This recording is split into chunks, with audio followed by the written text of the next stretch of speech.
Hello, family, fellow genealogists, to Portland Pioneers of Color. Please hit the subscribe button. We got to get this information out.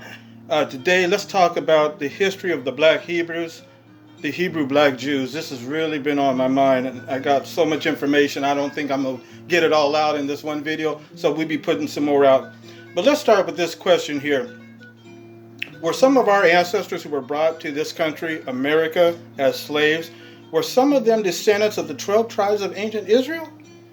Are some of the people in Africa descendants of the 12 tribes of Israel? Of course, those of you who have already studied this topic will answer yes to these questions. But for those of us who have not yet researched this, let's get right into it.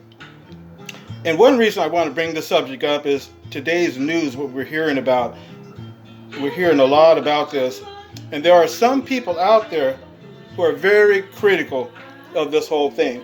And they doubt that the descendants of the 12 tribes of Israel could be black. They say that there's no evidence. So with that being said, I remember years ago when I first got interested in genealogy, and I interviewed my maternal grandmother. This is in 1989, about her family history. And she was a Seventh-day Adventist. And she said that her father, my great-grandfather, told her that he was a black Jew. I'll never forget that. I have it recorded, actually. That's what she said about my great-grandfather, that he was a black Jew. Now, he was born in 1874 in Lowndes County, Mississippi, and his parents and grandparents were born as slaves in Alabama, right near the Mississippi border. But this has really been of interest to me to really try to find out more about this. So that's why I'm very interested. Now, according to the Hebrew scrolls and the Old Testament, Noah had 3 sons, Shem, Ham, and Japheth. And these sons had various sons. Now, we know that Japheth, for example, he had a son named Gomer, and then Gomer had a son named Ashkenaz. And, of course, he was the forefather of the Ashkenazi Jews. But that was through Japheth's line, not through Shem or Ham. So we'll talk about that a little bit later on in another video. Now, Shem, he was the forefather of Abraham. We know that Abraham, he had a son named Isaac. Isaac had a son named Jacob, who had 12 sons. And they became the heads of the 12 tribes. And Jacob's family were in Egypt at that time, too. You remember, he died in Egypt, and then they brought his bones back. But later, the 12 tribes split.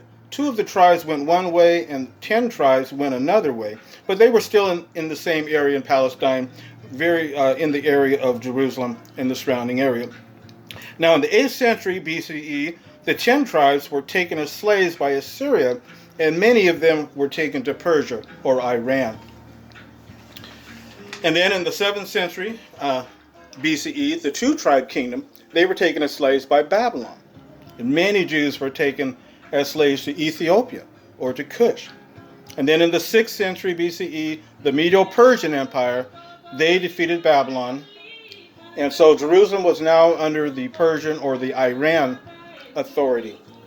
And that's why in Esther chapter 1, verse 1, it says that now in the days of Ahasuerus, who ruled over 127 provinces from India to Ethiopia. And then, of course, later the Roman Empire came and they destroyed the Jewish temple in 70 CE. And thousands of Jews were sold into slavery and scattered everywhere.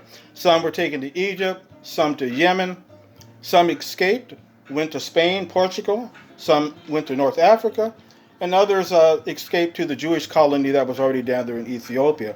But what about West Africa?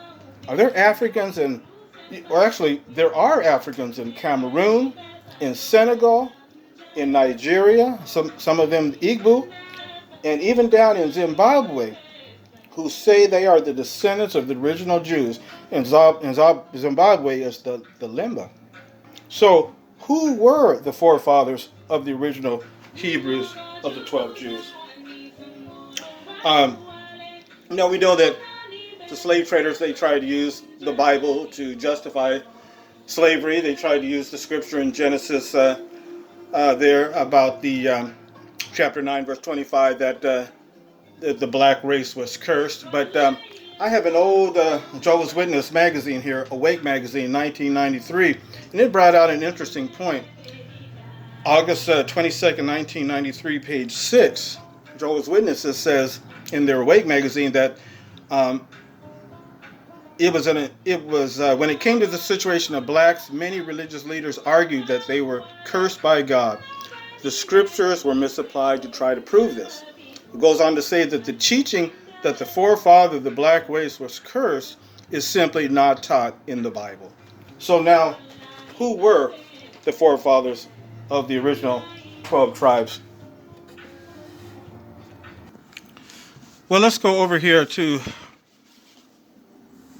online here. Now, this is part of the Jewish literature. It's called the Midrash, which is interpretations, elaborations based upon biblical texts.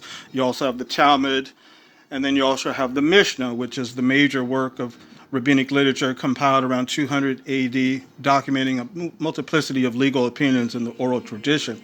But let's go to the Midrash. What we're looking at here is the Piki de Rabbi Eliezer, which means the chapters of this rabbi.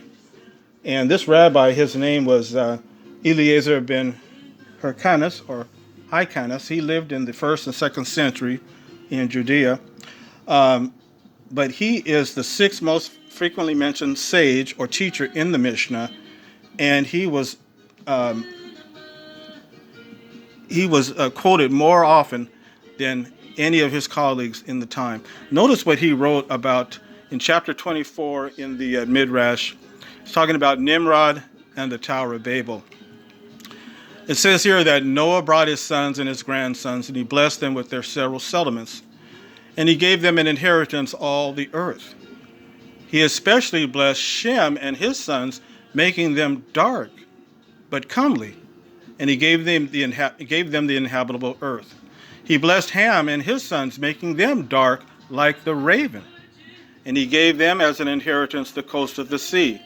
He blessed Japheth and his sons, making them entirely white, and he gave them for an inheritance the desert and its fields. These are the inheritance with which he endowed them. Isn't that interesting, friends? He wrote this, and he is one of the most quoted ones in the Mishnah, the most quoted teachers in the Mishnah. And here he's mentioned here that Shem and his sons, making them dark and comely, and then Ham and his sons, making them dark like the raven. Interesting. It's right there in their literature. And now let's go to the Hebrew word for dark. Here I have Strong's exhaustive concordance of the Bible, where it contains the Hebrew and the Chaldean and Greek dictionary of words in the King James Bible.